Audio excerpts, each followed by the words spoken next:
started. So it's 6:30 p.m. The meeting is called to order. Please stand for a salute to the flag and a moment of silence. Pledge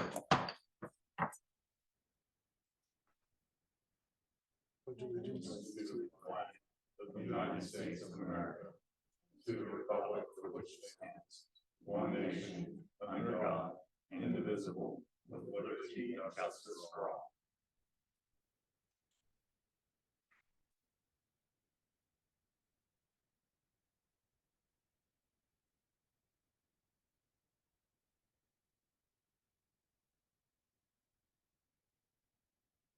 Thank you. Please be seated.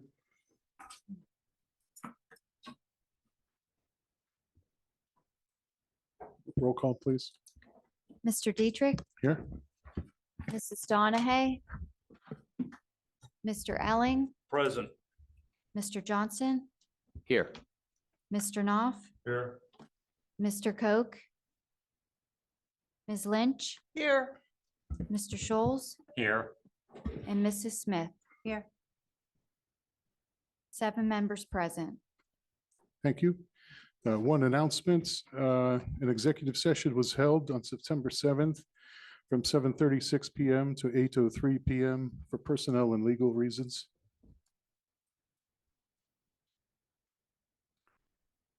Let's see, first up tonight is presentation. I see that there's nothing there.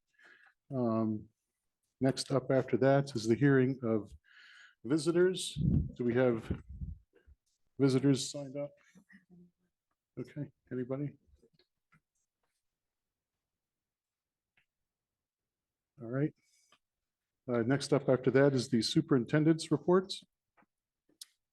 Thank you. I just wanted to provide the board and the community with an update on the assistant superintendent search. We have a full slate of candidates who applied and are interested in this position. I was really impressed with the number of people who applied and also with their credentials and experience. First round of interviews have been scheduled for next week, and the personnel committee has been invited to first round, and several board members have been invited to participate in round 2 panel. That would be the stakeholder round. And then with the final round with the full board slated for September 26th.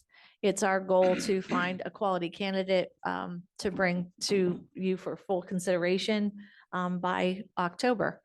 So hopefully we'll be able to bring you some news before then. Also on your agenda later this evening is the Liberty Curtain booklet. I did want to say that we had a nice turnout at the Liberty Curtain update, the meeting that Brett Umbenhauer, Principal Umbenhauer, myself, and Rob Pasella facilitated at the Liberty Curtain School to kind of share updates on the project, including the interior design, and also took some questions and comments from folks who were there in the audience.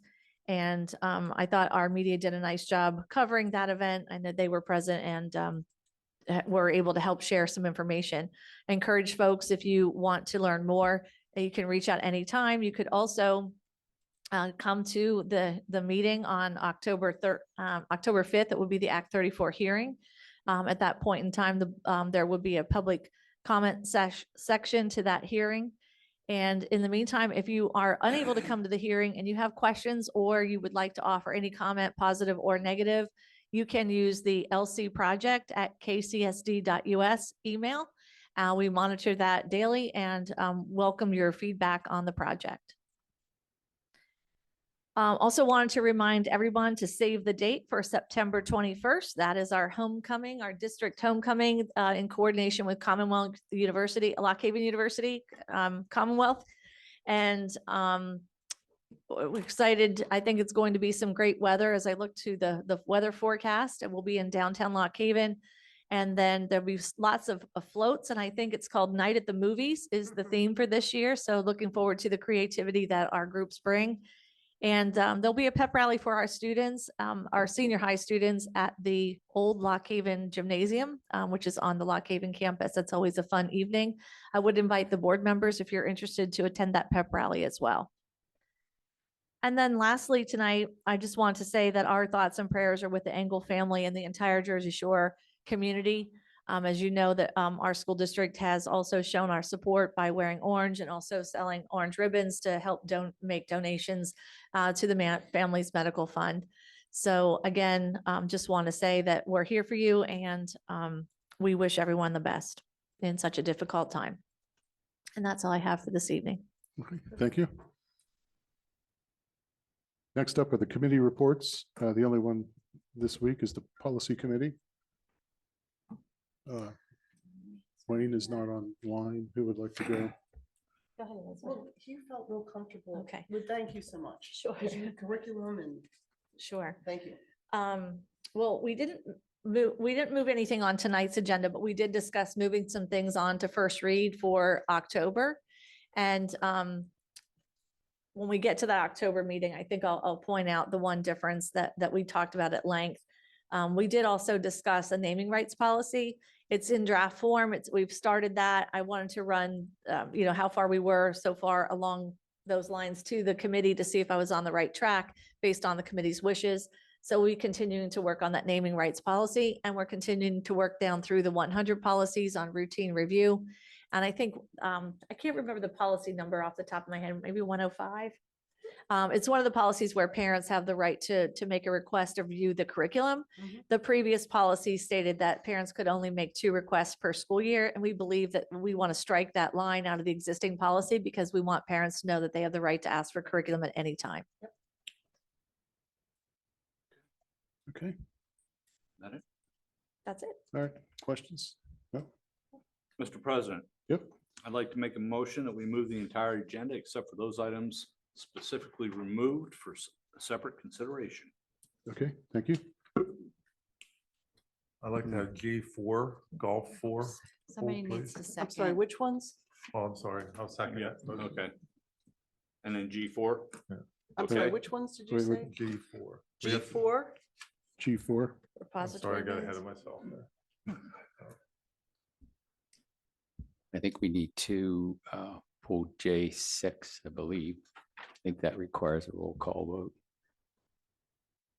If I'm not mistaken. For Act 34 The booklet. booklet or the hand? When I read through it, it says roll call at the end. Okay, yeah, that's fine. Yes, it does. You're right. Yeah, the last page says So that. I think that Okay, J6. J6, J6, okay. I'd like to pull G3, please.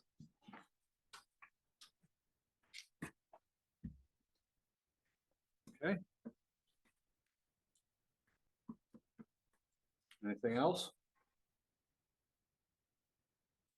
Okay, nothing else. Okay. You have a second? I don't- Yes, we did. Okay, Jim Any- seconded it. okay, questions? Should we discuss these issues now? or No. for One No, at a wait. time. Okay. Thank you. If I could, before you do that, I would like to say that on the personnel agenda, there's a resignation in there from John Kleckner, who has been a longtime game manager.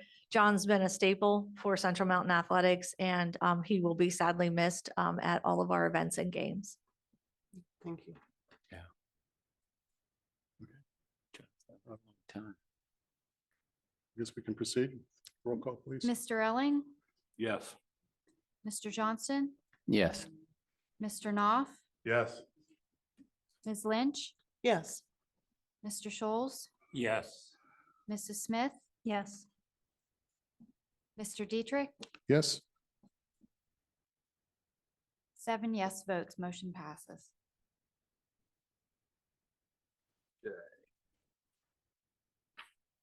Next.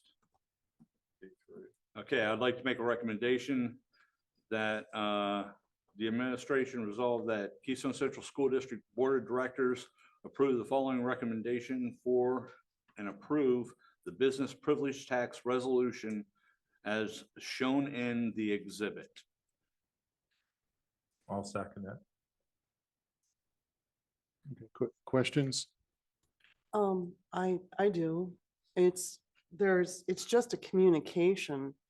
There's no resolution attached. It's just a communication, and I'm not sure if the board votes on communications.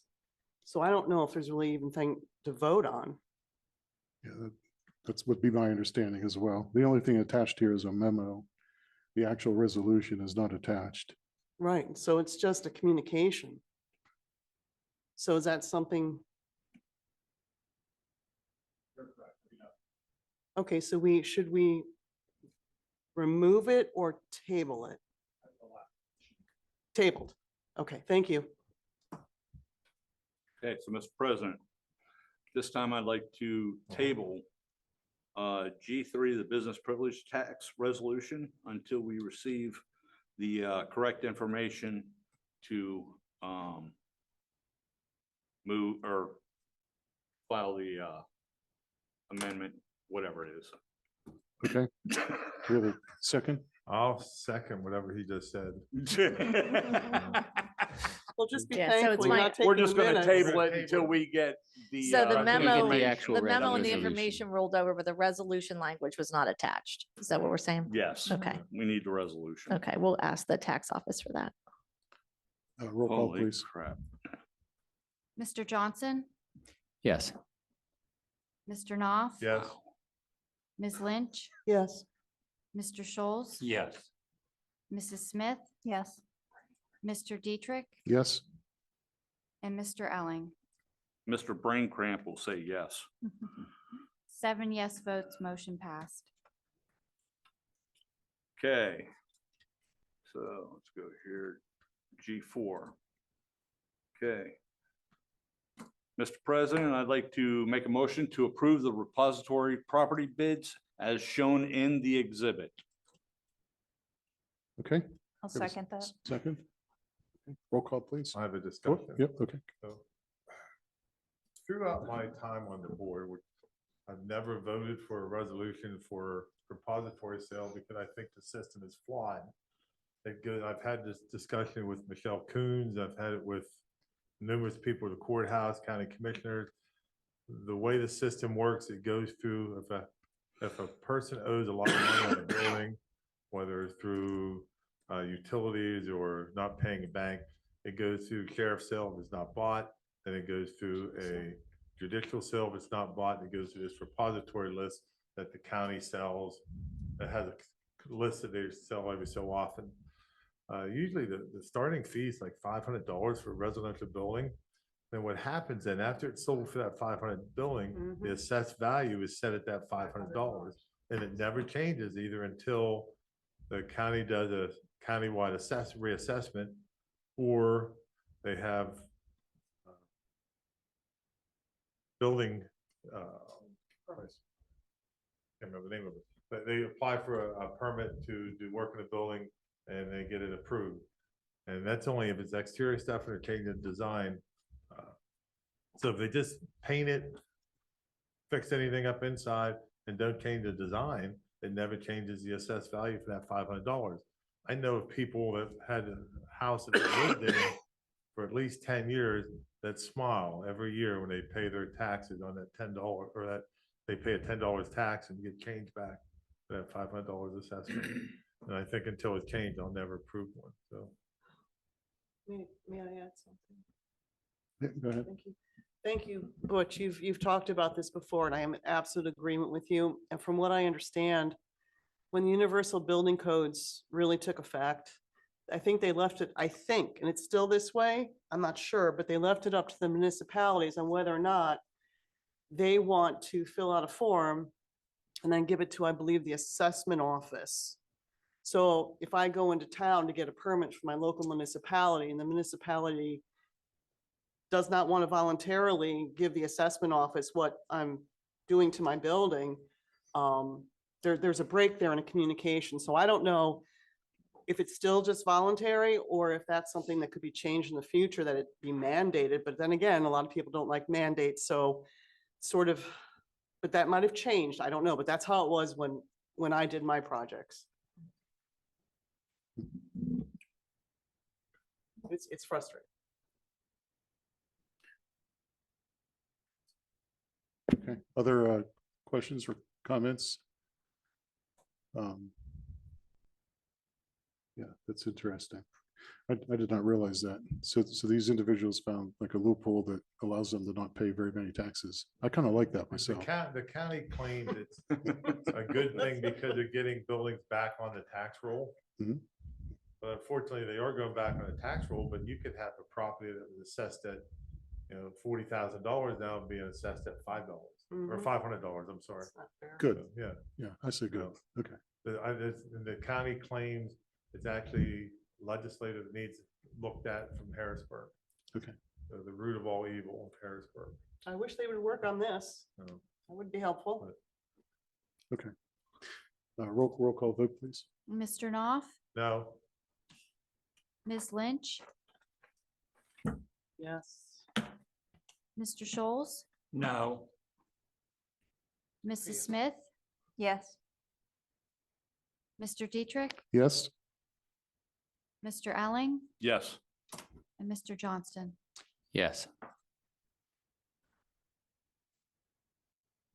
5 yes votes and 2 no. Motion passes. I don't even know what would happen if we voted no on that because all we are is a signature on it along with the county and the municipality involved. So I don't know what would happen if we turn it down, but I don't know Well, either. it's my own personal fight.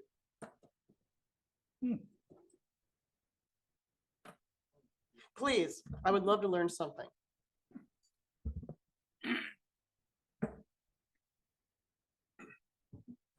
It's the county. So what happens is they file a petition with the court to approve a list of repository bids. When that's filed, the municipalities who may get 10, 20 bucks or whatever it is per property have a choice to make whether they want to file what's called a motion to intervene. In other words, where we can become a party to the case. The county is the moving party, so they are automatically a party to the case. We have standing to file a motion to intervene if we want to, but generally it's not worth the litigation involved if we disagree with the repository bid. In other words, you're going to pay me attorney's fees to go to court over something that may ultimately be worth nothing. And the reason the county takes that position, and I understand what you're saying, Mr. Knopf, and I can only tell you from the discussions I've had with the county in the past about this, is that the buildings are effectively worthless, which is why nobody has done anything with them at the prior 2 sales. There's a problem there. There's an environmental issue. There's something about the building that makes our property, that makes it unpalatable for someone to purchase it or to buy it from the prior judicial sales or what have you. And so in the county, they'd rather get something than nothing. So that's why the county takes the position that they take. But for us to get involved, you would have to authorize me to file a motion to intervene. And that's the way Judge Salisbury, his courtroom handles all of these particular actions. And he issues a standard order on every single one that you have X amount of time to intervene. We typically do not, because I wouldn't really have, you'd end up paying me in most cases probably 5 times more than you could ever hope to get back on your small portion of the taxes that would be paid out to the school district once collected, if ever. And so that's the cost benefit analysis, at least with a lot of these, isn't really there for the litigation costs that are involved. I mean, I'm happy to litigate cases and get paid for doing it, but I'm not doing my job to tell you that you're probably going to pay me more than it's worth getting back. Is probably not a good cost benefit analysis. Does that mean that it's applicable to every property? I don't know that. But in the majority of the cases, I would suspect that that's probably true. And there's a reason that they last as long as they do till they get to that state. So I don't know if that helps the board with a little more information, but that's why when I generally send it to the tax office for them to take a look at it, the tax office determines it's probably not worth our time. I mean, we get maybe $8 or $9 here or there. You know, you'd pay me more in 5 minutes than you would pay to do that. It doesn't make a lot of sense sometimes unless we're talking a very large amount of properties, and we rarely, if ever, see that on a repository list, because if they're big properties, somebody's already made a bid way prior to that time. So, Okay, great. Yeah, thank you. Yeah, that's great explanation. Thank you. Brendan, may I ask one more Yeah, question? go ahead. So from what I think is that now we're sort of caught in the gray area until that person sells the house or the property. The assessed value will always be the $500. Is that, well, no, I mean, there can be a countywide reassessment that could change that. okay, So, I mean, thank you. Okay. yeah, by and large, the status quo would remain until the county makes a move to change it or the owner makes a move to make a change to the property that then triggers the assessment to send someone out to reassess the property. Okay, thank you very much. David Solicitor. Okay, thank you. Good. Next up. Sorry, I got one of them fruit flies flying around right in front of my face, and it's very distracting. You're so sweet. Well, I want to kill it, I can tell you that. Okay, so, Mr. President, I'd like to make a motion to approve the Act 34 booklet for the Liberty Curtain Elementary project as presented at the September 7th, 2023 board meeting. I'll second that. Okay, questions? Oh, well, I'm sort of confused because we just got this on our board docs 24 hours ago, so we never really were presented this September 7th. So I can't vote for this because I wasn't presented this on September 7th from the architect or whomever. So I'm not sure ethically what. It to- was on the board docs on Tuesday morning. Okay. It, well, that wasn't September 7th. Yeah, right. I've never had a presentation on this. So I can't, right now I can't vote for this and I don't know what to do. It's, I think one option would be to table, or one option might be to adjust the words on the agenda, maybe. What- David, what? Can you tell me again what the issue is? in the agenda, it says it was presented to us September 7th and I've never had a presentation on this content. That's because we were hoping to have it for the 7th and we didn't have it. So is the wording on the agenda that's the confusing part? Because remember, we were trying to get it from the No, I architect, did. but we You didn't said- get it until Yeah, but I've Monday never, afternoon. I've never had a presentation on this, so I've never had a discussion on this. I mean, so, I Yeah, think it's- we it's- could have changed that. You could modify the language in the motion. Okay, so I think I hear two questions. Question is, the September 7th information on this agenda is not correct because it was not presented to us on September 7th. Right. And it And I rolled think over. the other question is, this Act 34 booklet was not presented to us at all as a board. And I agree with that. I have not seen it. So I guess there's two questions here, if I'm understanding correctly, that need to be resolved. It was not presented to us on September 7th. And in addition to that, the Act 34 booklet was not presented to us at all. Mr. President, I'd like to amend my motion. Yeah, okay. Okay. I'd like to amend the motion to state that we approve the Act 34 booklet for the Liberty Curtain Elementary project that was presented to us in board docs on September 11th. Okay, I understand. I have a question for David real quick. Do we need to amend this text here? I'm not looking at what you're looking at. Oh, on our agenda for this, oh yeah, All the agenda says it was presented to us on September 7th. So we gotta change the agenda. Just make a motion to change the agenda Which to is what reflect the Roger correct. just did, but he Roger needs a just- well, second. yeah, I think you need to add I- that. I think you need to add that to your, Okay. Yeah. So at this point, I would like to make a motion to amend the agenda Right. for J6 to read that we approve the Act 34 booklet for the Liberty Curtain Elementary project as presented September 11th on in board docs. his board docs. Okay, do we have a second? I'll second it. And if any board members have questions about the information, I don't think there should be any new information. Everything that's in the booklet has been discussed. All the stuff we talked Through the about, all facility meetings and- Committee meetings, which have been open to the public, all of those Mhm. questions. So it's really a compilation of all of the previous discussions at the board meeting and what's been shared out through the committee meeting minutes. And then the final tallies were put together by the architect. And then also the Audrey Bear, who is our bond counsel, participated in the section for the financial part.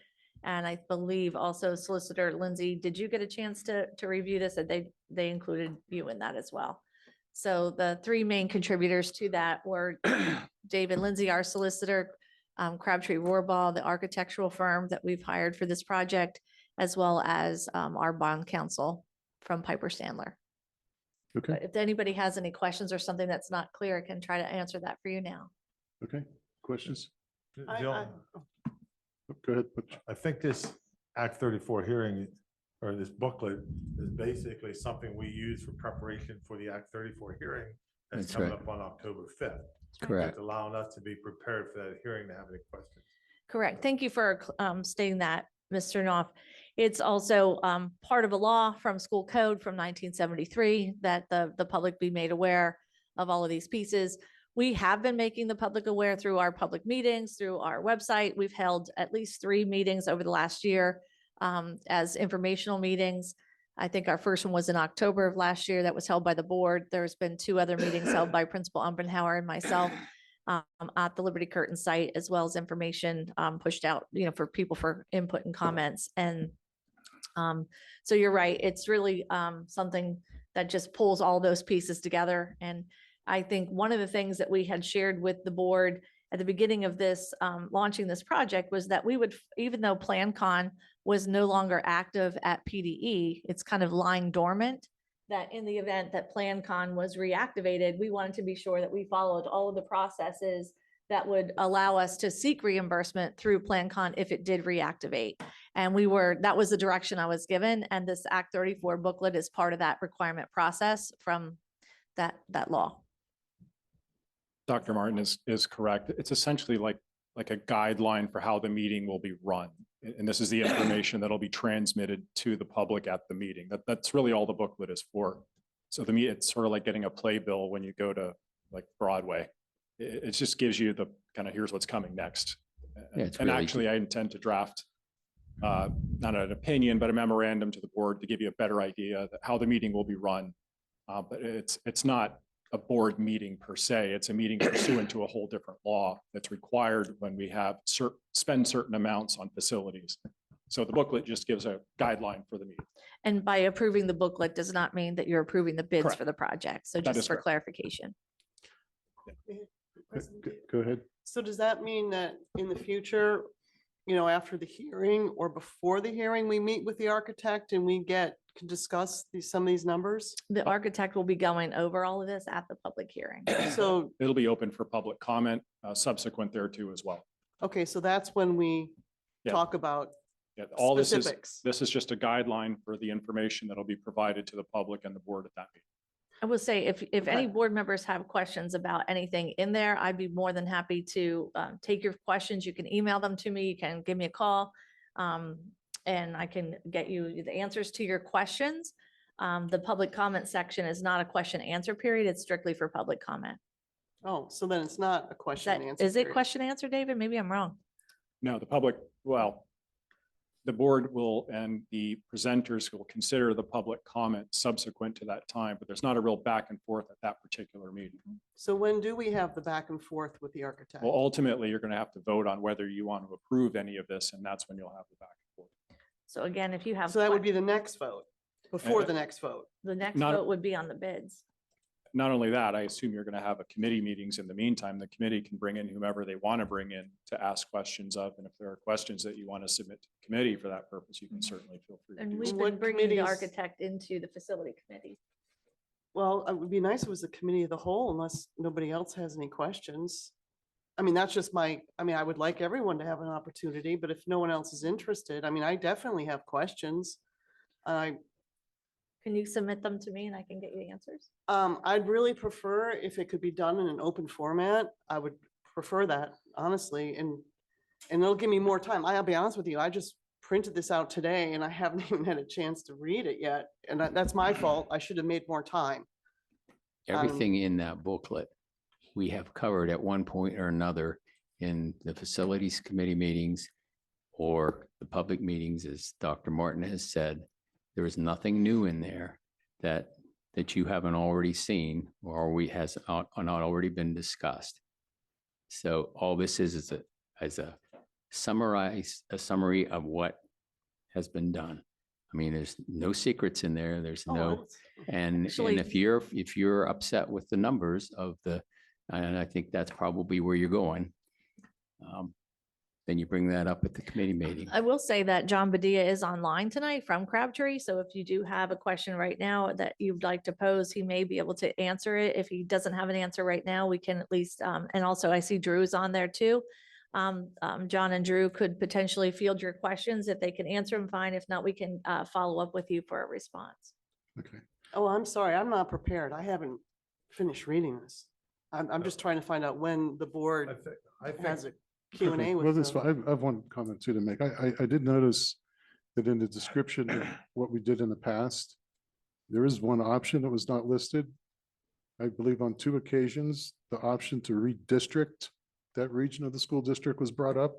I remember I myself brought that up, and it's my understanding it was brought up a couple of years prior to that as well. And that is not shown in this Act 34 documents. So I do have that specific question about the text that's within this Act 34 documents. There's no discussion no mention that was discussed or why we didn't pursue it. when you're talking redistricting, you mean I mean, picking kids from a different area and. cut sending to school? away, yeah, the area outside of I Clinton think we County have that and give covered. it to it. Well, it's not We did. mentioned in the book. Yeah. Our policy allows any student to go to any school as long as they have superintendent's permission. So if a child from Renova would like to come down and go to Liberty Curtin, they just send a message to the superintendent, she approves it, and the parents provide transportation and Well, too. So it's allowed by our policy. So this would be something different. This would be Actually- taking that area outside of Clinton County and giving it to the neighboring district. It actually, in the very first paragraph under options considered, talks about the redistricting and redistribution. It says, Does it? yes, it does. Oh, thank you, Tracy. Okay. So like I said, I And it haven't says read it was this, so further I'm not- discussed in 22-23, but again was not seen as a viable option due to the travel distances for Well, students. no, what it says in the Act 34 booklet is referring to moving kids from the Liberty Curtin School to the Mill Hall School. Mm. That's a different type of redistricting. The redistricting that I'm talking about is cutting away the area of Keystone Central that's outside of Clinton County and giving it to the neighboring, I think it's Bald Eagle area, school district, so that those kids go to their school district. That would require state approval. That's And it correct. would take a lot of work with the Department of Ed. A And little bit of work. I don't know, it would be a big deal. And we'd have to work with the Bald Eagle area. And that wouldn't, If I mean. If I that would recall, be- there was a meeting that was Correct. held informally to discuss that with folks from Baltimore area. And at that time, it was decided it wasn't even a viable option because both sides were not in agreement. So I would say it was never an option considered by the district because it never got to the point where you would have the parties agree to make it a formal option. Well, it sounds like it was discussed, but it's not shown in the Act 34 booklet, I guess would be my point. I mean, I'm sensitive to that because I brought it up. And when I brought it up, I was told it was brought up, I guess, a It couple may years have earlier. It but- Brought up, was. but which it is what- wasn't voted on because as a board, we decided not to go on with it. As a board, Yeah. we voted to It rebuild. was never an Mm. option that I was directed to explore outside of that. I mean, people had talked about it. There was discussion about it, but I wouldn't say it was a formal option that was considered based on the previous action.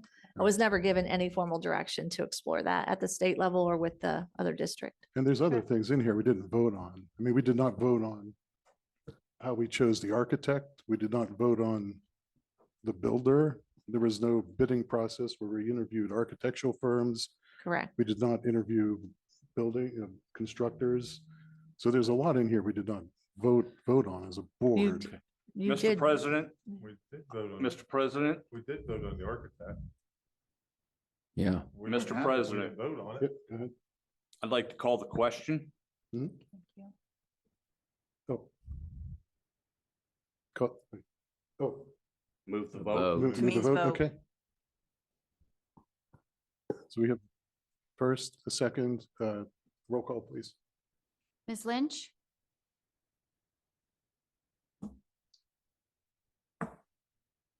I don't know what to do. just Vote. vote. Vote. Yes or no? Okay, no. I don't know what I'm voting on. Mr. Scholes, Yes. Mrs. Smith, Yes.